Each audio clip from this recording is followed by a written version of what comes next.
Yau insha Allah zan mutane bayani yadda za su yi su claim ɗin Sidra Coin ɗinsu. Bara na yi wannan shortcut daga nan.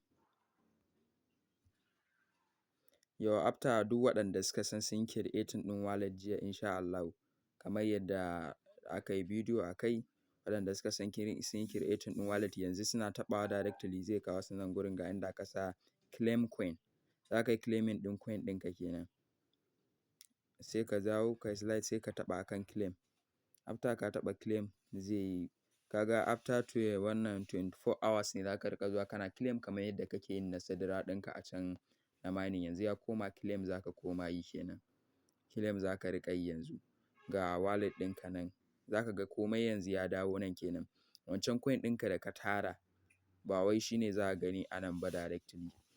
Ina zuwa kaman coin ɗin da ka tara na Sidra ɗin wanda ka je can kai mining guda 100 kaza ne ko 1000 kaza ne ko guda 50 da kaza ne. To su yanzu claiming ɗinsu za ka riƙa yi suna sauka akan wallet ɗinka, waɗanda in sun sauka akan wallet ɗinka su ne za su zama available ɗin da in ana ɗora shi a exchanger suka yi launching za ka je da aka yi pre-sale za ka je ka sayar. Kamar yadda kuke gani ga wani box nan na yi aro an sa coin. In ga an sa coin guda 2 kenan. Kaga shi ne kai claiming yanzu. Kaga total event ɗinka kaga sau ɗaya ka taɓa yi yau kenan yanzun nan muka yi kenan.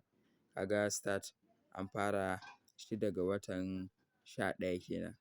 An fara shi daga watan 11. Next za mu yi next event za mu yi ƙarfe 7:36 za a yi insha Allah. Sannan kuma wannan zai expire ne idan baka je ka buɗe wallet ba. Zai expire 1 ga watan 5. 1 ga watan 5 insha Allah 2024. Kaga January 5 ga wata kenan kowa sai ya je ƙoƙari ya creating wallet ya riƙa claim. Kuma sai ka zo kai claim ɗin nan ne abinka zai taru. Domin baka yi claim ba za ka zo gashi kai mining. Kai caji na ɗan bari in cire cajin nan.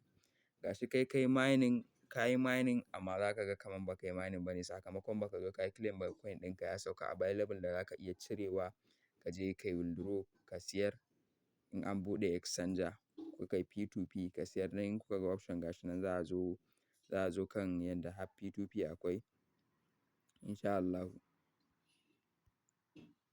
Yanzu abin da za ka yi kenan sai kowa ya je ya ƙoƙari waɗanda ba su yi creating wallet ba insha Allah sai su yi creating wallet, waɗanda kuma su yi creating wallet sai su zo su je su fara yin claim. Allah ya taimaka sai kuma next update insha Allah. Waɗanda ba su yi creating ba zan ajiye musu link ɗin a description.